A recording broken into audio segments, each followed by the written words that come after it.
Hi friends. நம்ம நீங்கள் வேலைக்கு போகிறவங்களா இருந்தீங்கன்னா அரிசி உளுந்து ஊற வைக்க மறந்துட்டிங்களா? கவலையே படாதீங்க. அதே மாதிரி அரிசி உளுந்தே ஊற வைக்க டைம் இல்லைன்றவங்களும் ஃபீல் பண்ணாதீங்க. என்னோடய மெத்தடை ஃபாலோ பண்ணி ஒரு இன்ஸ்டண்ட்டாக ரெடி பண்ணக்கூடிய இட்லி தோசை மிக்ஸ் தான் பார்க்க போகிறோம். வாங்க. நான் அதுக்கு 2 கிலோ அளவு நார்மலாக எப்போ நம்ம இட்லிக்கு ஊற வைப்போம் இல்லையா, பொன்மணி ரைஸு, இட்லி ரைஸு, அதை தான் நான் வாங்கிட்டு வந்திருக்கேன். அதுக்கு வந்து நான் 300 கிராம் உளுந்து எடுத்திருக்கேன். 2 கிலோ அரிசிக்கு 300 கிராம் உளுந்து, 1/2 டீஸ்பூனு வெந்தயம். இந்த 3 பொருள் மட்டும்தான் நம்ம சேர்த்து நம்ம இன்ஸ்டண்ட்டாக தோசை மிக்ஸ் ரெடி பண்ண போகிறோம். வேறு எதையுமே இது கூட நம்ம ஆட் பண்ணலை. தண்ணி ஊற்றி கழுவிட்டு ஒரு 3 மணி நேரம் நீங்கள் ஊற வச்சிங்கன்னா சூப்பராக இருக்கும். ஏன் ஊற வைக்கிறோம் அப்படின்னா, அந்த பொருள் 6 மாதம் வரைக்கும் நமக்கு வரணும்னா கெட்டு போகாமல் பூச்சி பிடிக்காமல் இருக்கும். அதுதான் ஊற வச்சு அதுக்கப்புறம் நம்ம கொண்டு போய் காய வச்சோம் அப்படின்னா நீங்கள் எப்போ வேணாலும் எடுத்து யூஸ் பண்ணிக்கலாம், எதுவுமே ஆகாது.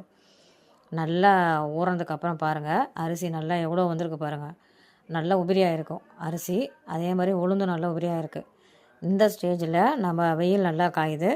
அதனால் நான் வந்து அரிசி தனியாகவும் உளுந்து தனியாகவும் காய வச்சுருக்கேன். ஏன்னா உளுந்து வந்து காயாது, அரிசி சீக்கிரம் காஞ்சிரும். நம்ம காயலாம் கூட திருப்பி தனித்தனியாக எடுத்து காய வச்சுக்கலாம். அதனால தான் தனித்தனியாக காய வச்சுருக்கேன்.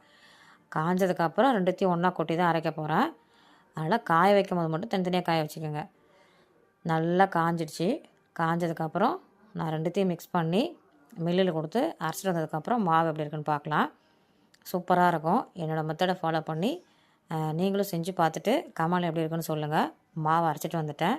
இந்த ஸ்டேஜில் நமக்கு எவ்வளோ மாவு வேணுமோ அந்த மாவை உப்பு போட்டு கரைச்சி வச்சிட்டோம் அப்படின்னா நம்ம காலையில் எந்திரிச்சதும் இட்லி வேணாலும் ஊற்றிக்கலாம், தோசை வேணாலும் ஊற்றிக்கலாம். தோசைக்கு கொஞ்சம் தண்ணியாக கரைச்சிக்கோங்க, இட்லிக்கு கொஞ்சம் திக்காக கரைச்சிக்கங்க. அப்போ தான் இட்லி வரும். நான் இன்றைக்கி தோசை தான் ஊற்ற போகிறேன். அதனால் உப்பு போட்டு நான் கரைச்சி நைட்டே வச்சுட்டேன். இப்போ ஓப்பன் பண்ணி பார்த்தோம் அப்படின்னா நல்லா மாவு புளிச்சிருக்கும். நல்லா புளிச்சாதான் இட்லியும் தோசையும் சூப்பராக இருக்கும். பாருங்கள், நல்லா மாவு புளிச்சிருக்கு. இந்த ஸ்டேஜில் நான் இன்றைக்கி பாப்பா தோசை தான் கேட்டிருக்காங்க, தோசை ஊற்ற போகிறேன்.